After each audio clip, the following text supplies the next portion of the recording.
if you claim to be a follower of Christ, if you claim to be a Christian or a believer, let me ask this very sobering question to each and every one of us.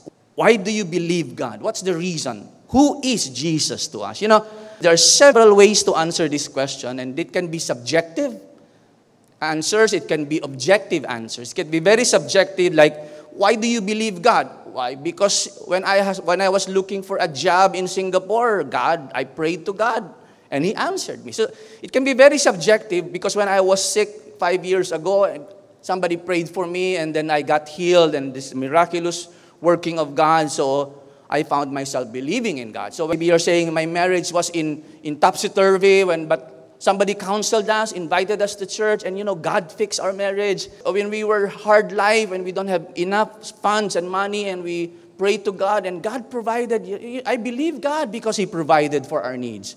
I think we have to grow from being subjective to objective. Because that's the problem when we believe God, when our faith is based on a subjective experience.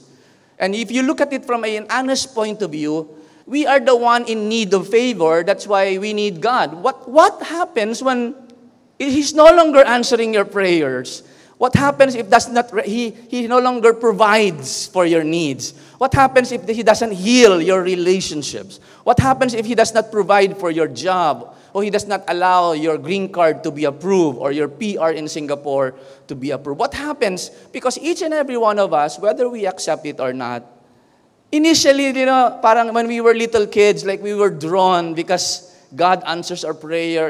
But we have to mature in our walk with God, because we have to realize that God is not a vending machine, that when you just put some coin and you press the right button, that it will give you some drinks or that food that you want. That He's not an ATM machine, that when you just press the right PIN code and the right passwords, that automatically God gives you the answers to your prayer. That, Lord, I need 50,000 for my business and investment.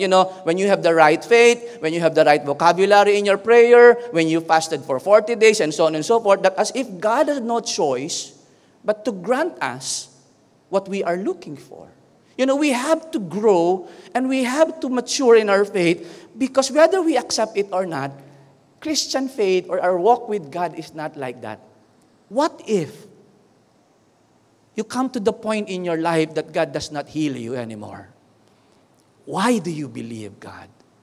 Who is Jesus? Pastor Boots, I heard a lot of stories when I was growing up as a Christian. Pastor Boots, one time our washing machine was not working, and I lay hands on that washing machine, and all of a sudden, voila, the washing machine started working. Praise God, di ba? You're waiting for a car park, a vacant parking space, and lo and behold, in the midst of the busy schedule, and lo and behold, there was there before you. Yeah, simple things like that we celebrate. Yes, God can do all those things. God can provide our needs, approve our applications, grant us our employment passes, and so on and so forth. Yes. But what if He does not heal you, deliver you? Why do you believe God? Who is Jesus to you? He's my friend. Yes. He is my provider. He is my healer. You can do your list as much as you can. But why? I came to realize that believing in God takes courage. And in our story today in chapter 3, as we dive into chapter 3, our conversation is entitled Remarkable Courage. Probably you have read Daniel chapter 3 before coming to church this morning or this afternoon. And indeed, if there's one very big word that is coming out of chapter 3, that is the courage of Daniel's friend Shadrach, Meshach, and Abednego. If there's something that is so adorable and that's like indeed remarkable in the story of chapter 3, that is their courage. Courage when they were tested. Why? They believe in God, in the one true God, creator of the heavens and the earth. And I hope you will be inspired as you listen to me as I lead you in a conversation. As we dive into chapter 3, when I was reading it again and again and again, I said, wow, Lord, this is awesome. And I could not wait until Sunday to preach what I have discovered in chapter 3. So many things we can actually unearth from chapter 3, but there is a hard truth that I want you to bring home today. I want you to grasp and grapple with me as I reveal to you and discuss one of the hardest truth, if not the hard truth that I'm going to share with you today. This is the hard truth that we have to swallow and somehow accept. Please don't lose faith when I give you this hard truth, or probably you may not agree with me or wrestle with me. It's okay, you wrestle with the truth. But see to it that when you leave the sanctuary, I hope and pray that as you listen to this hard truth, that we will somehow acknowledge that God is still in charge and sovereign. Amen? Here's the hard truth. The truth that we can learn from chapter 3 is that God is able to rescue, but He does not always do so. Now, let me repeat that. This may come like a shock. Pastor Butch? Meaning, what are you trying to say? Yes, listen very carefully. I will repeat it. God is able to rescue us, heal us, provide for us, name it. God is able to rescue us. God is able to deliver us. God is able to rescue, but He does not always do so. You will see this underneath the story in the statement and the answer of Shadrach, Meshach, and Abednego when they were confronted by the king. It's so beautifully stated by these three Hebrew friends of Daniel. So, if you will notice at the surface of our message today, there is no issue about the ability of God. God is able. He is omnipotent. He is powerful. There is no issue if God is able or not. He is able. Now, the issue is whether it is His will to do it for you. Why is it that my PR application is not being approved? Whether in Singapore or in other place. Is it because God is not able? No. The question is not the ability of God. The question is it God's will for you to stay there at that moment? Is it God's will? Is it the timing? Or maybe not today. Maybe after 2 years it will be granted. And suddenly you gave up. Then you missed it. That's why in our prayers in the New Testament, we are being encouraged to be persistently pray and knock at the door. Knock and it shall be open. Seek and you shall find. So the issue is not the ability of God. This is powerful. I want you to listen very carefully. Let's read verse 1. King Nebuchadnezzar made a gold statue 90 feet tall and 9 feet wide and set it up on the plain of Dura in the province of Babylon. Now, roughly 3 stories. Can you imagine? Look at the ceiling, brothers and sisters. It's probably this high, as high as the ceiling of YMCA auditorium. The point of the story is that where did Nebuchadnezzar get the idea of making a statue? Remember chapter 2 when Daniel interpreted the dream? It will take him years to build a statue like this of pure gold. Later you'll find out. So it probably between chapter 2 to chapter 3, maybe months or years, ang gap in the building of this statue. I don't know, that's why we can reflect in chapter 3 that Nebuchadnezzar, a selective hearing, he did not really understand the interpretation of the dream. He was just, you are the head of gold. King Nebuchadnezzar, that's already like, wow. He did not hear the rest of the interpretation of Daniel. For him, I am the head of the gold. So right after chapter 2, what did Nebuchadnezzar do? He built for himself a gold statue coming from chapter 2, gold, 90 feet tall, and set it up in the province of Dura so that when you're approaching Babylon, you can see wherever you are, wow, that statue that represents the king. Then he sent messages to the high officers, officials, governors, advisors, treasurers, judges, magistrates, and all the provincial officials to come to the dedication of the statue, that colossal statue he had set up. Now, try to imagine verse 2. This is a full dignitaries of all Babylon. And the description here is all nations, probably with the invitation of all the officials from the different provinces, which includes, give us the clue, this will include Shadrach, Meshach, and Abednego being governors of the provinces of Babylon. So imagine this with me. The entourage of all the dignitaries, the high-ranking officials, this is like the United Nations gathering in Singapore. Can you imagine the security, all the protocols, and all? Can you imagine the preparations being done here? He sent a message and they would not know, they did not know what's going on. Everybody were gathering for the dedication of the statue he set up. So all these officials came and stood before the statue King Nebuchadnezzar had set up, and they were like, whoa. Remember, these are Babylonians and they were so familiar with pagan worship. So this big statue is probably just one of the gods that they saw. So this is not something like, wow. King Nebuchadnezzar now is trying to assert, putting everybody on the same page, asserting his authority. You know why? Because the insecurity of Nebuchadnezzar is somebody would conspire against him. Remember, that was his fear. That's why he had this dream. So now he is trying, what is he trying to do? He's trying to establish his authority in all the provinces of Babylon. And then there is this announcement, listen, hear ye, announcement, attention everyone, a herald shouted, people of all races. Can you imagine this? It's a multi-race. People of all races and nations and languages, listen to the king's command.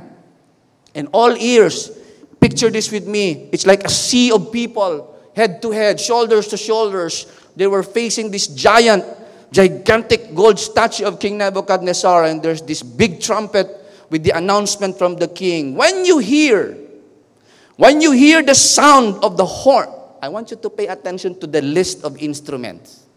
It's so detailed, no? When you hear the sound of the horn and the flute, and how do you pronounce it? Zither or scyther, lyre, harp, pipes, and other musical instruments. It gives us now the picture of how cosmopolitan, how modern during those days Babylon was. How advanced. The civilization of Babylon. They have orchestra.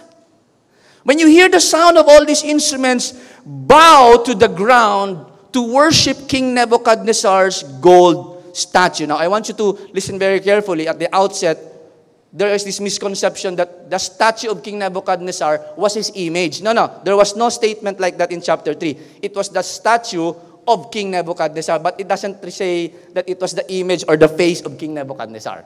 It could be any representation that the king would use. So the command was to bow down to the ground, prostrate to the ground, to worship. Now the issue is worshiping a deity.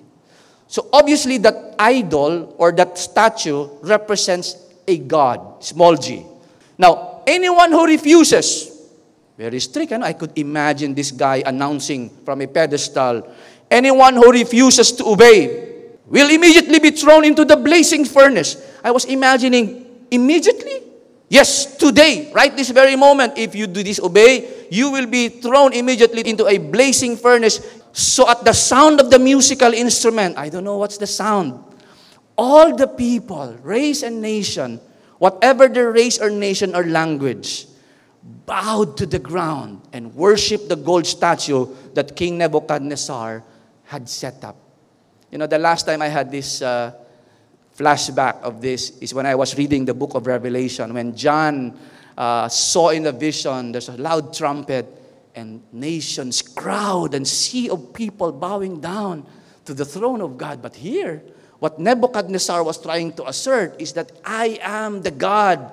It all goes to his head, that you are the head of gold, King Nebuchadnezzar. That's why King Nebuchadnezzar in chapter 2 was not converted. Everything goes to his mind and his brain and to his ego. That's why the following chapter, he built this golden statue to assert his authority. And I could imagine King Nebuchadnezzar standing beside that statue, and he could see a sea of people bowing down side by side before the statue. But some of the astrologers, ito na yung drama, here's the tension.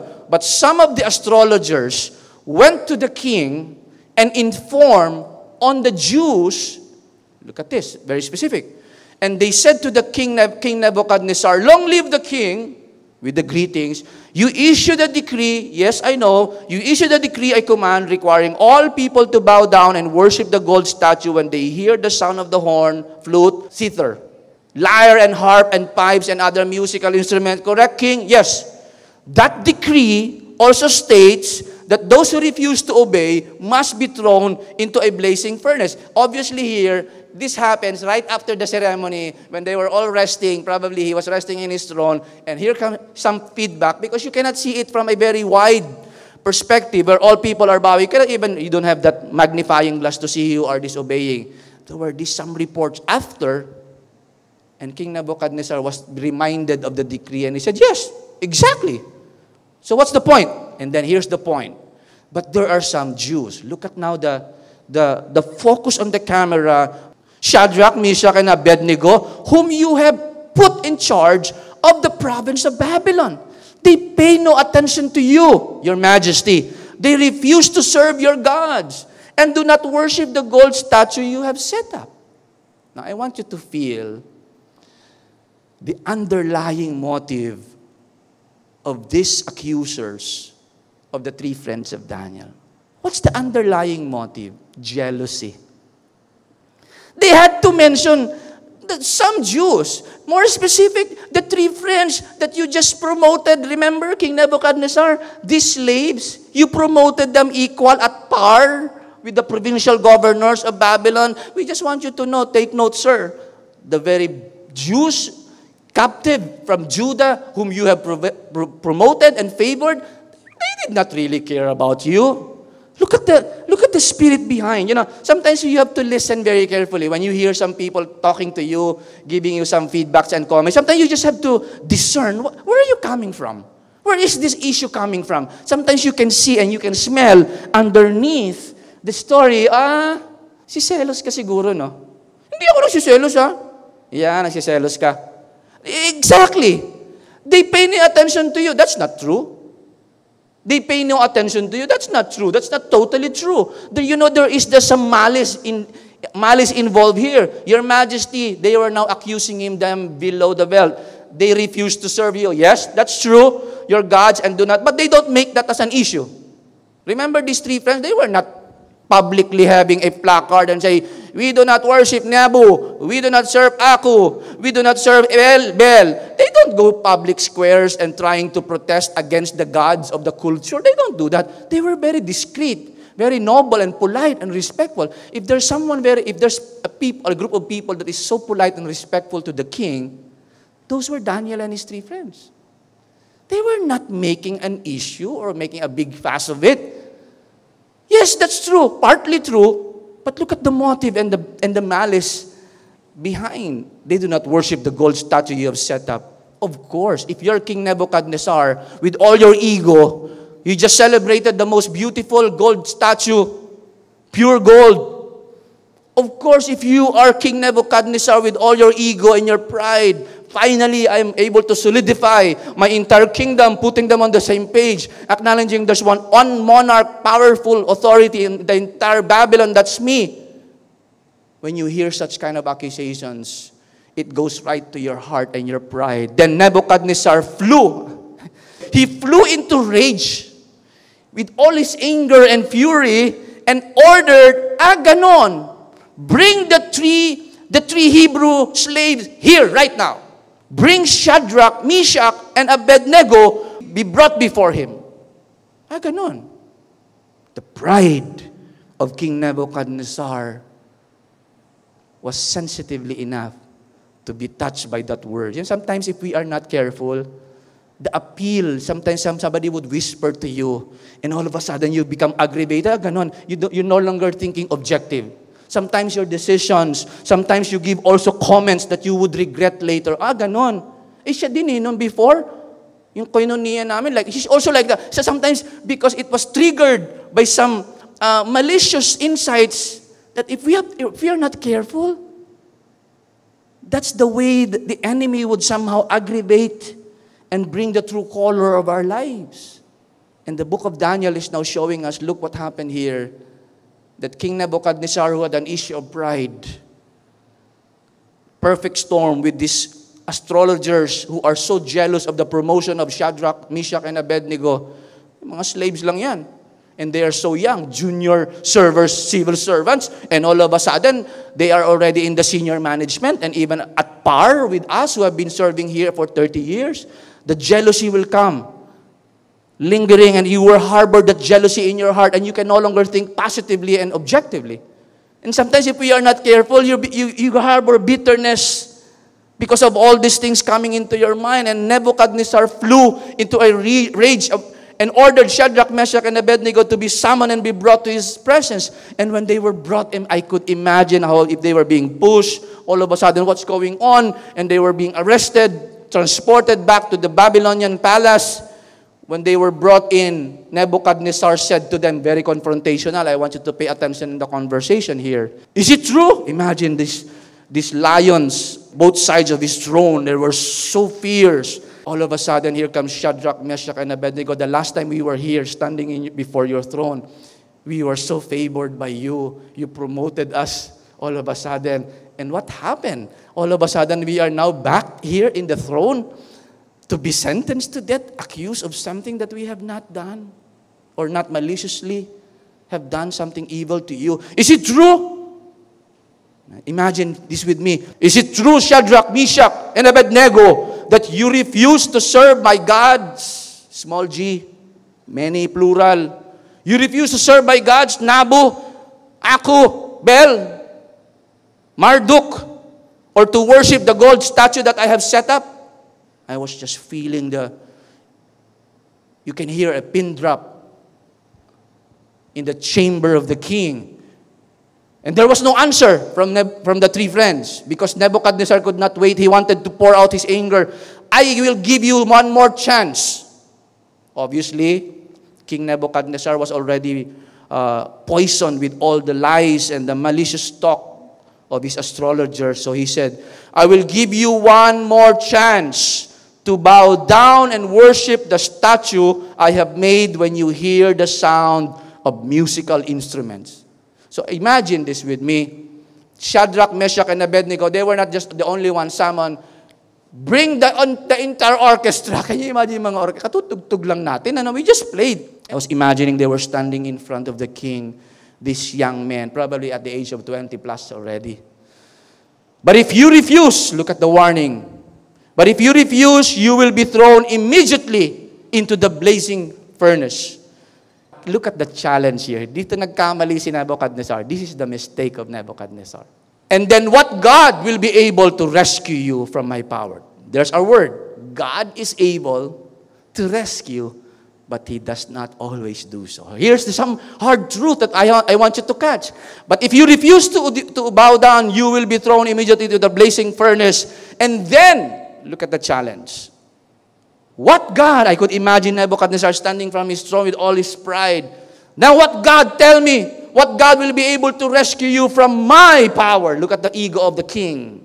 Not the furnace. My power.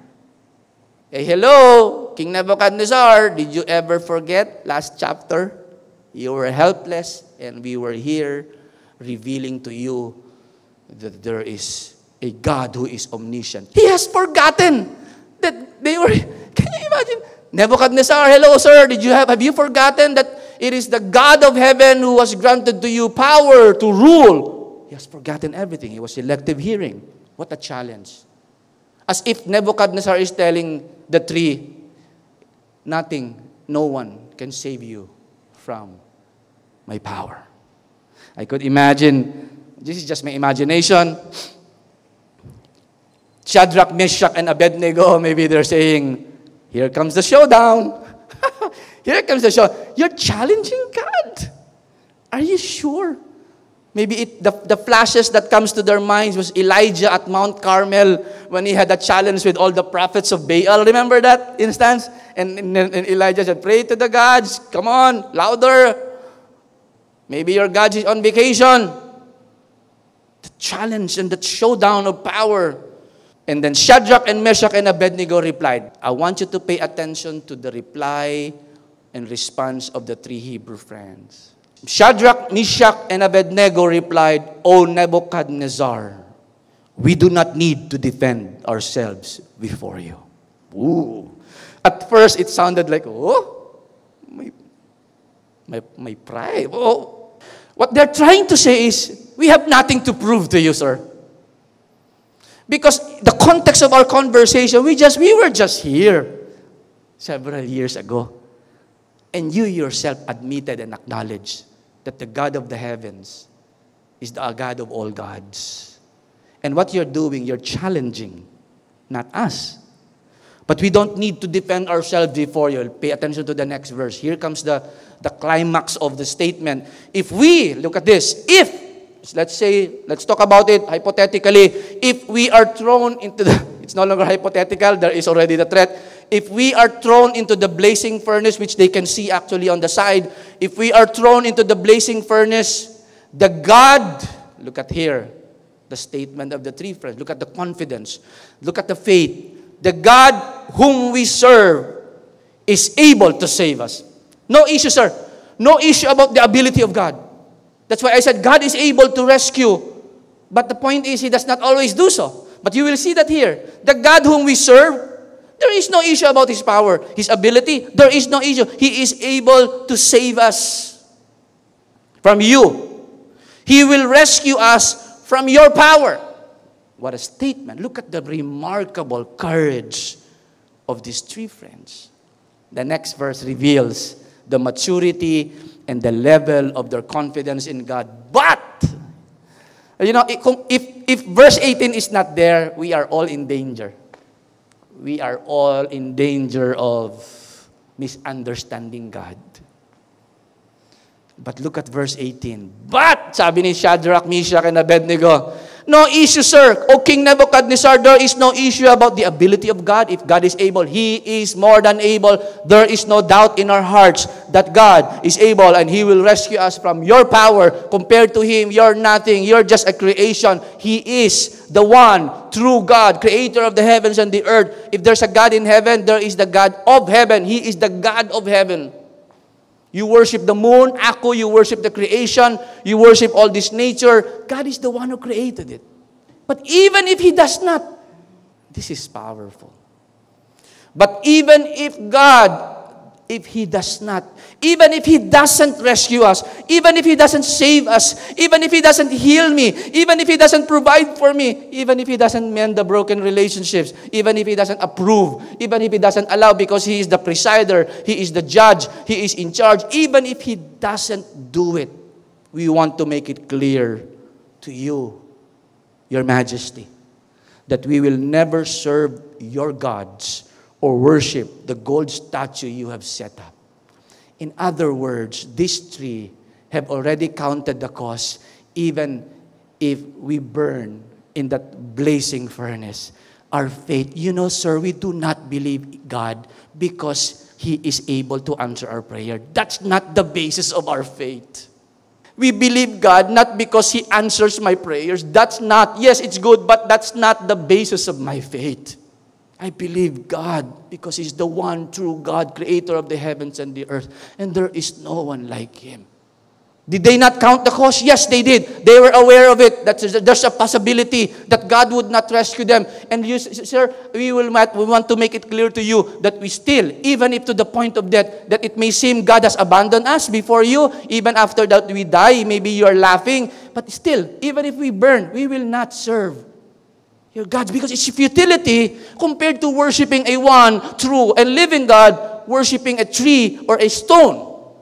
But even if He doesn't save us, we want to make it clear to you. This is power. I hope, brothers and sisters, that we mature in our faith. Cute ho yung, I praise the Lord because He answered my prayer. No issue about God answering. He will answer. But what if He does not? Magtatampo ba tayo sa Diyos? I don't friend you na, Lord, because when we were having problem with my boyfriend or girlfriend, you did not mend our relationship. Is that how shallow our understanding of who God is? We are so frustrated about God or God that we don't talk to Him, we don't read His Word simply because your job was closed and you were laid off from your job and you're, Lord, if you're powerful, bakit hindi mo ako bigyan ng trabaho, Lord? Why would you not answer my prayers, Lord? My motive and my intention was right. Everything is good and aligned to your will. the mystery of God's will? We don't know. No issue about the ability of God. The question is whether God's will for you to experience it that way. God's ways are higher, sabi ni Isaiah.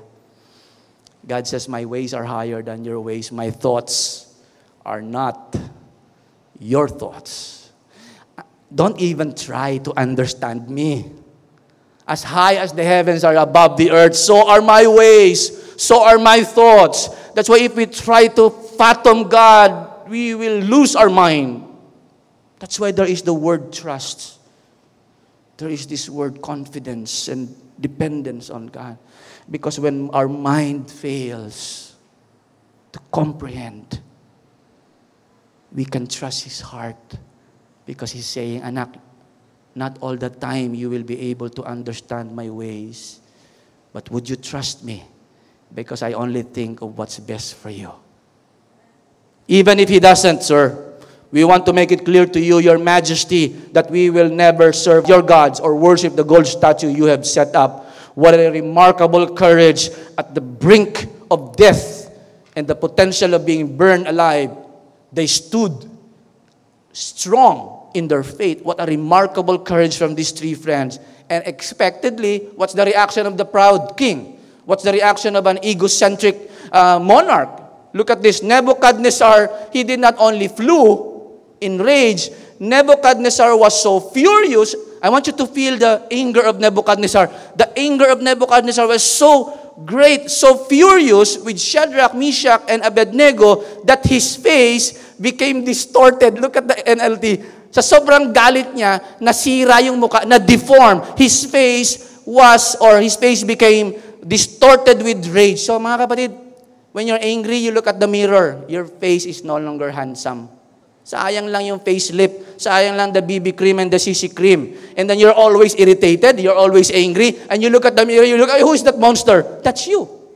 Sayang lang with all the beauty of rebanding, yung everything that you spend in the parlor and all this expensive beautification, and then your issue about anger. And all of a sudden, because of some malicious whisper, and your face, oh King Nebuchadnezzar, sayang yung ganda mong trono, your robe, your crown, your beauty, king, and your face became distorted.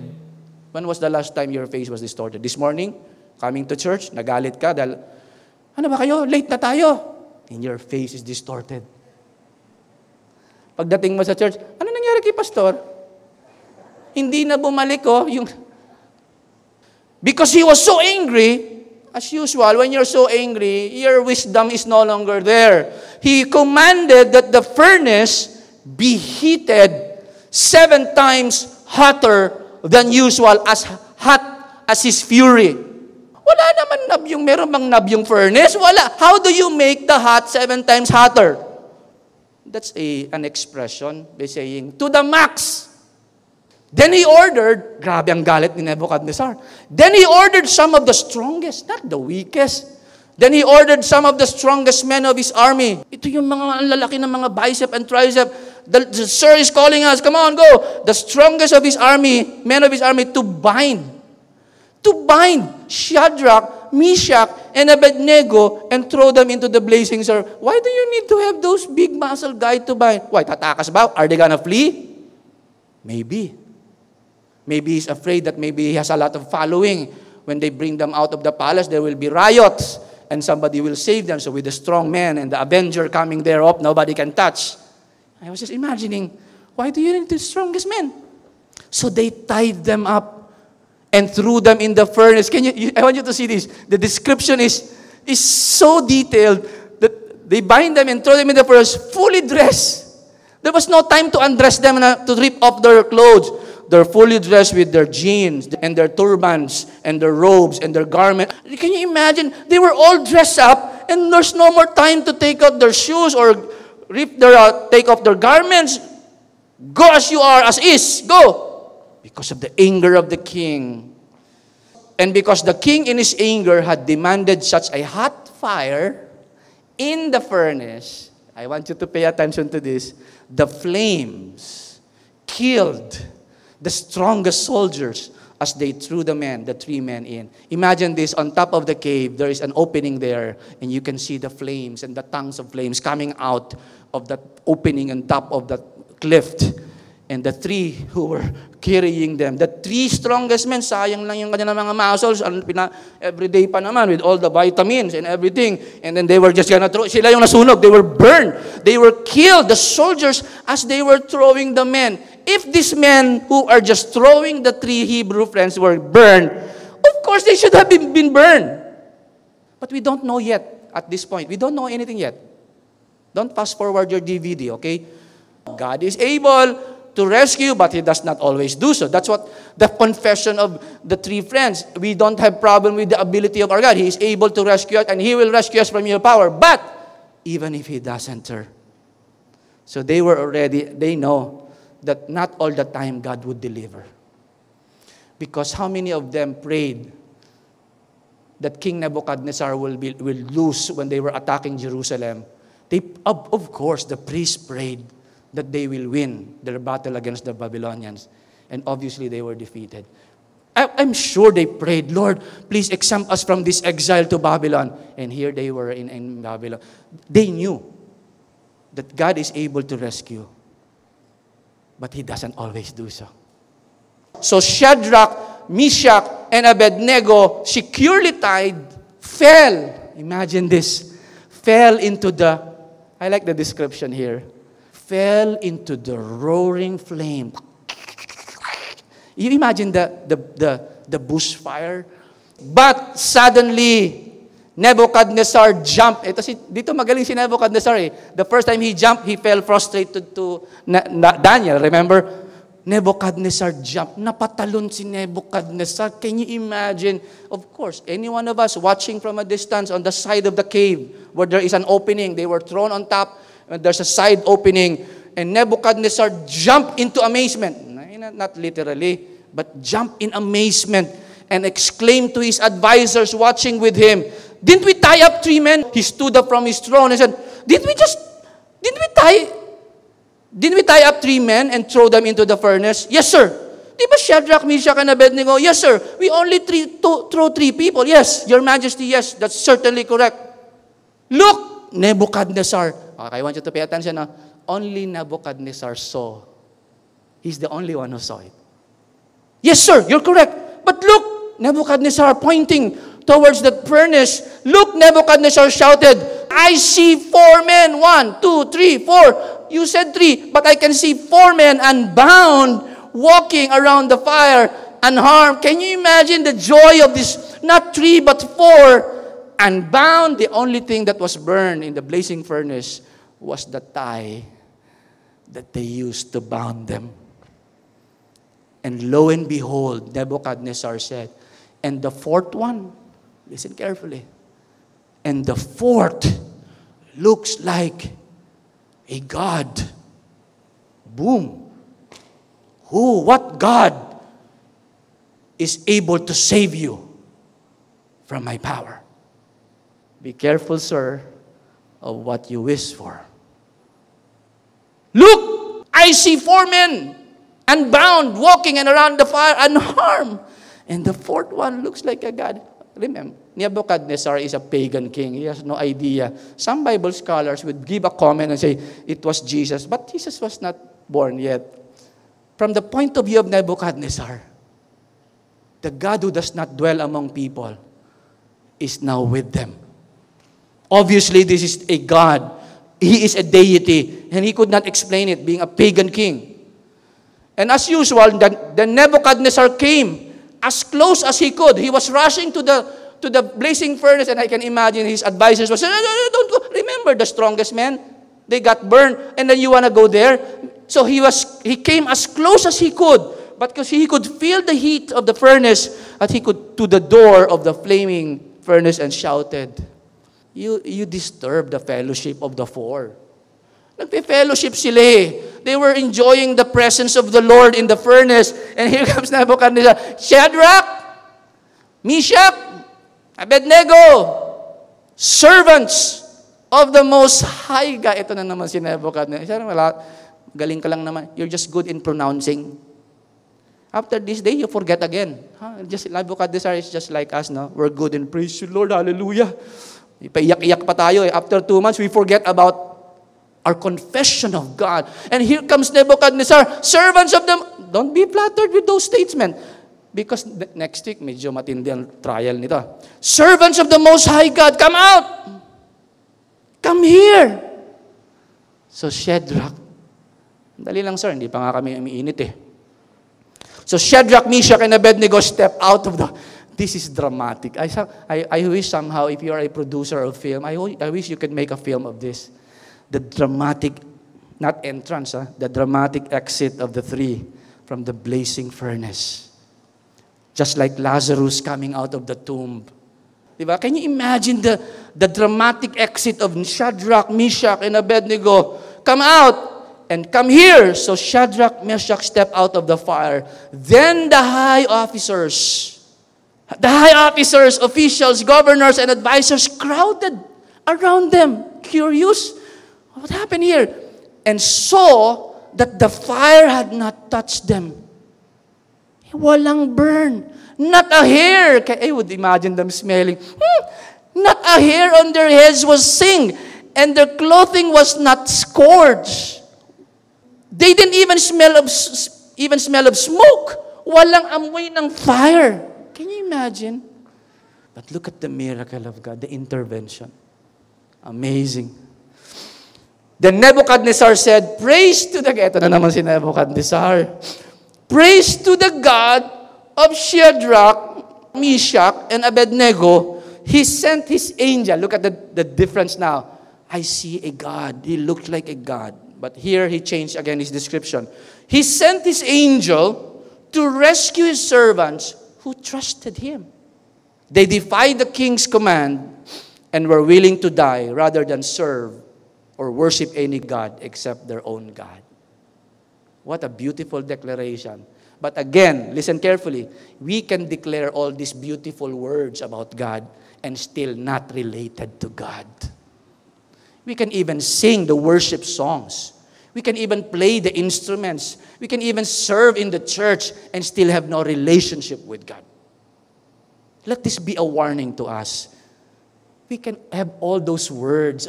You can even memorize the entire Bible and still not a believer and a follower of the one true living God. We can even go to church and still not believe God. I was shocked. In one of the seminaries we attended, the professor was not a Christian, and he was teaching Bibles, books of the Bible, and he was not a believer. He just knew it here.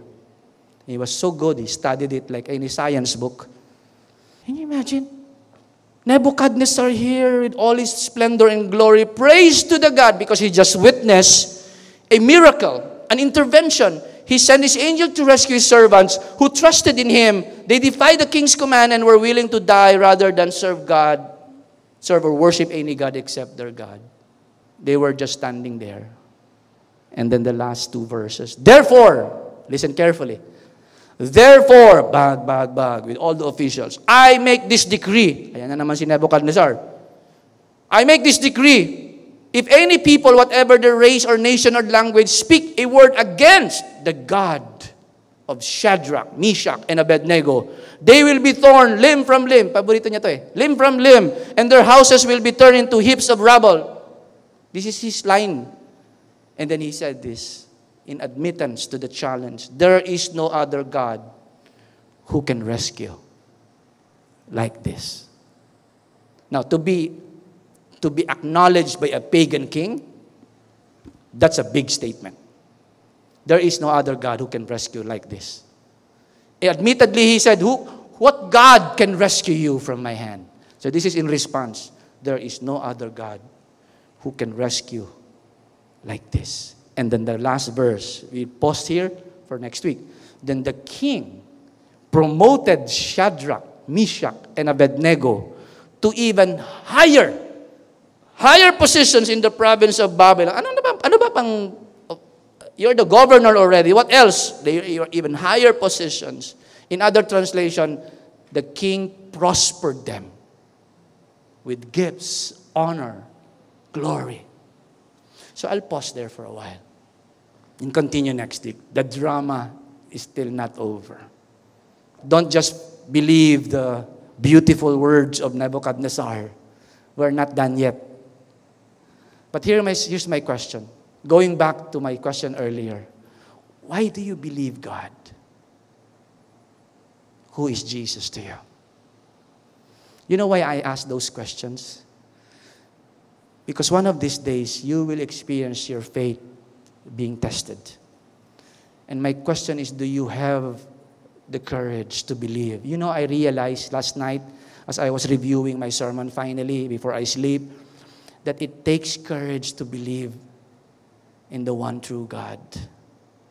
Because He is able, but He does not always do so.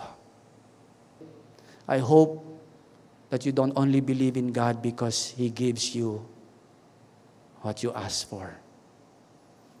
That's good. No issue of that. Remember, there is no issue about the ability of God. But would you betray your parents? Would you leave the house simply because your mom and your dad said no to what you're asking for? Because relationship is far better than the answers to our prayer. Here's my question for all of us. Will you courageously trust God no matter the outcome? Kamusta mga kapatid? How are we? Would you courageously put your trust and confidence in God no matter if the outcome is not what you're expecting? Or we believe God because He gives us whatever we ask of Him. Therefore, God becomes a means for our own end. God is the end. He's not a means. The end of everything is God. We believe God because He's the one true living and creator of the heavens and the earth, and there's no one like Him. Add-ons na lang ho yung favor ni God. Because we have a loving God, a merciful God, a gracious God. That's why we experience all those blessings and favor. But I hope we reach to the point of our courageous faith, remarkable courage to stand and say, even if He does not,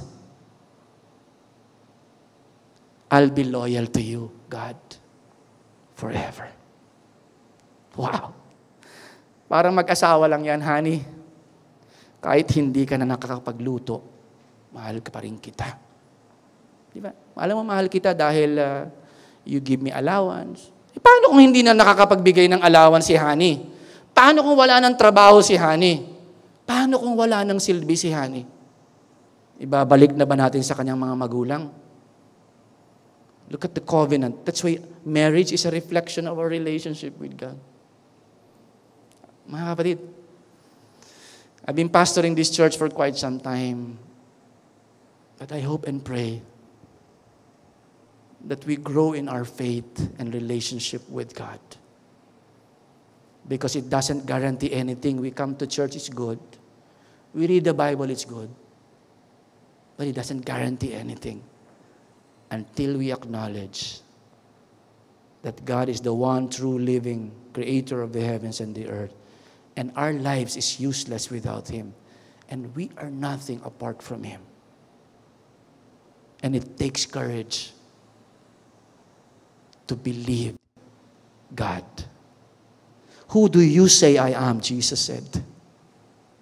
Peter answered, you are the Christ, the promised Savior, the anointed one, the Son of the living God.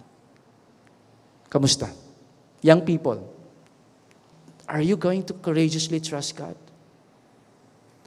Do you believe God because your parents told so? Because you have nowhere to go?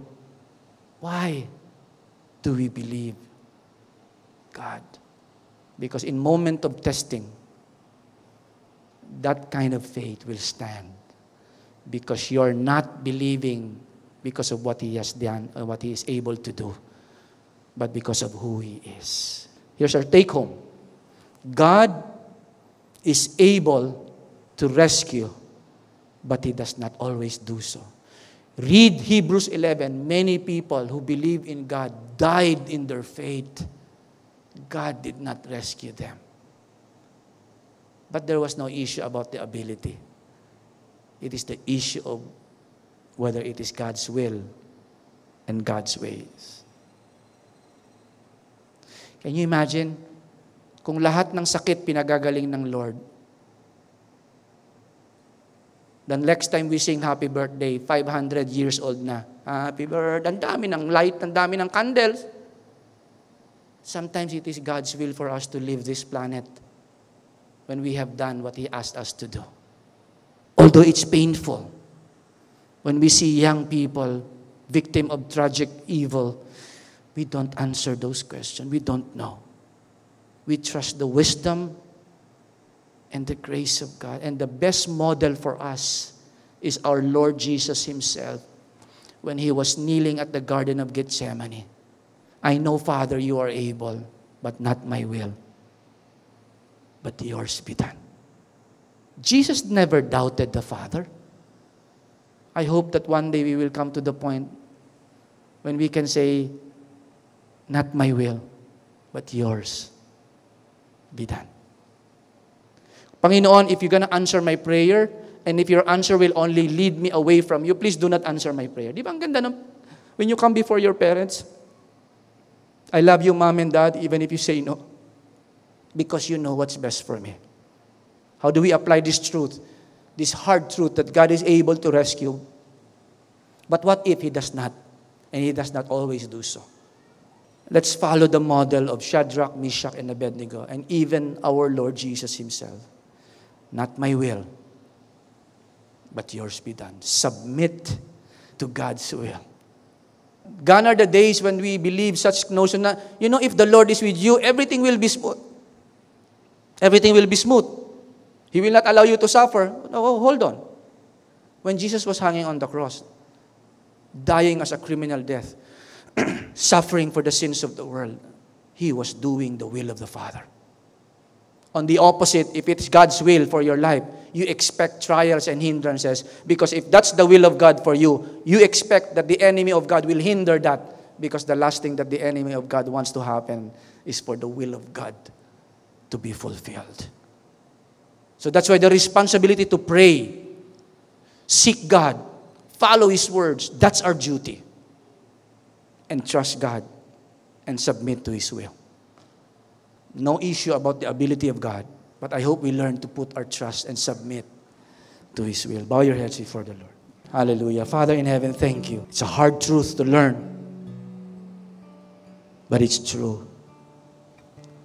Teach us, Father, to submit to you. Help us that we may grow in our relationship with you, to believe you for who you are. Thank you, Father. Bless each and every one.